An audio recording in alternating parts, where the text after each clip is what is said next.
Hi everyone, I'm Mike, a South Florida firefighter, here again with Drone Nerds to talk about the DJI M30T and how it can be used in a structure fire scenario with a high-rise building or a building under construction like I have behind me.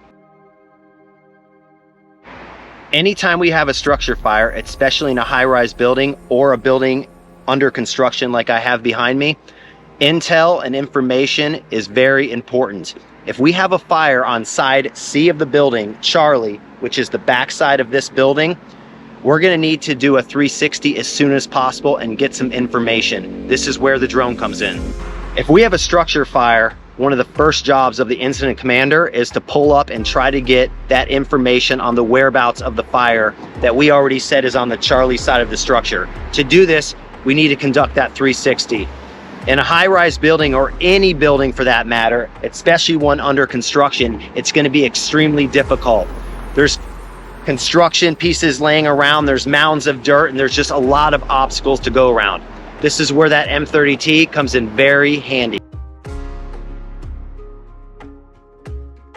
If we have that M30T handy, we can get around to the Charlie side of the structure and find the whereabouts of the fire, find the intensity of the fire, see if there's any occupants inside the building, where they're at, the exact floor, where the fire is spreading, and provide all this valuable information and intel to the incident commander, who is most likely going to be on the alpha side of the structure. Another thing to take into account is, even though we have this building like we have behind us under construction, some buildings in the country that are under construction still have occupants inside. So we need to take that in consideration and not just assume things when we pull up and we see fire. Even if the building is under construction, sometimes the building owners still have a partial part of the building where the occupants are still living. If we have that M30T drone handy right away and we see smoke and flames on that Charlie side of the structure, we need to get that drone in the air and conduct that 360 for the incident commander and get as much information as possible.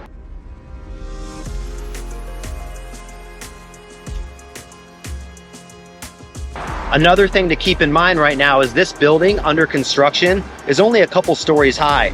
Times that by 3, 4, 5, 10, and on the beach like we have, on the other side of the building, we have about a 20-25 mile-an-hour wind. A wind-driven fire on an open construction building can be a disaster if crews don't get in and put water on the fire quickly. So that's where this drone comes in. It can come in handy and just give the information that we need.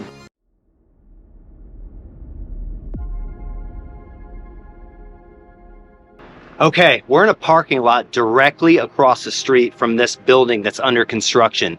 If this was under fire right now, we're on a main road and the scene is going to be really congested. So we're going to take the drone off right here in this parking lot, and we're going to fly around to the Charlie side and take a look.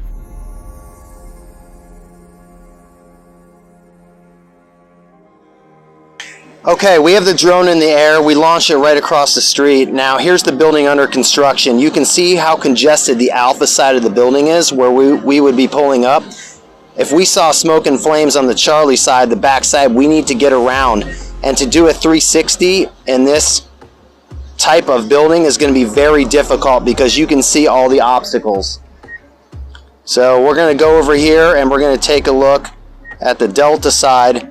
Yeah, they got a wall and it's pretty congested too. So this would be a definite challenge at night. Okay, so that's fly around.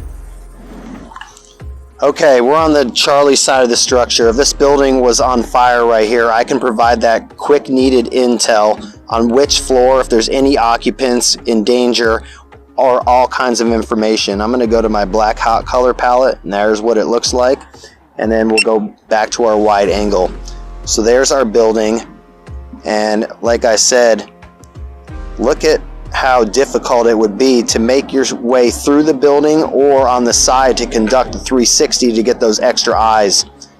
If we had this drone ready to go in the air, we will have no problem with that.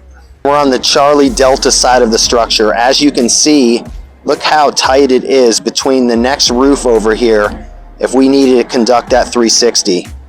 Now, if I had a fire on one of these stories and I had somebody entrapped or in need of help, I can get that information to the incoming crews with a radio, or have the battalion chief on scene, who is on the alpha side of the structure, transmit any information quickly.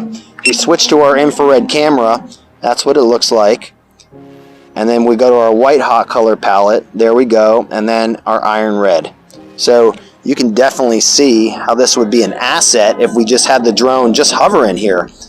Now, if we move it around a little bit, we basically have just extra eyes in the sky.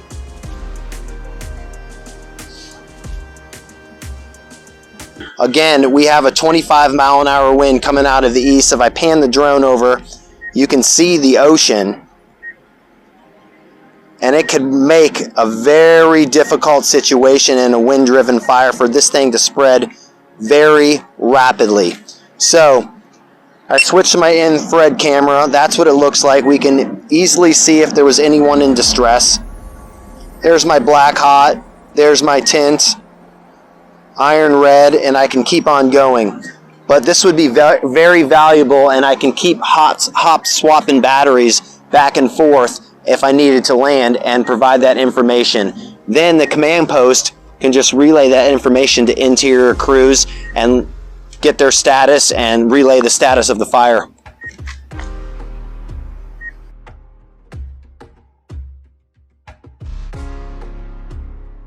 I'm running this mission from directly across the street here. Here's the Charlie side of the structure. If I'm standing at the command post and talking to the battalion chief, I can just have the drone hover over here and give him all the needed intel that I need. And this is just a couple story building that's under construction. If this was 10, 15, 20 stories and it wasn't under construction and there was more of a life hazard, then nothing changes. I'm still going to the Charlie side of the structure, which is difficult to get to in these high-rise buildings, and I'm getting some valuable information. Remember, our number one priority, life safety. If I have a building that's not under construction and it's a high-rise, life safety, there could be a lot of people needing help.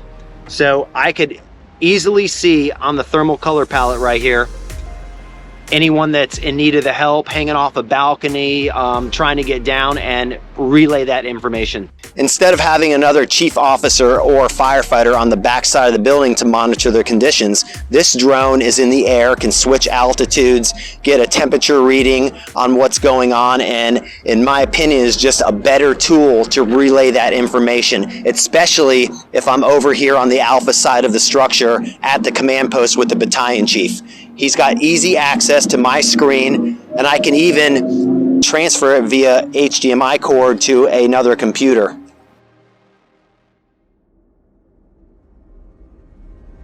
This has been Mike with Drone Nerds, featuring the benefits of the DJI M30 thermal drone for reporting and monitoring backside fire conditions on a building under construction or any high-rise building.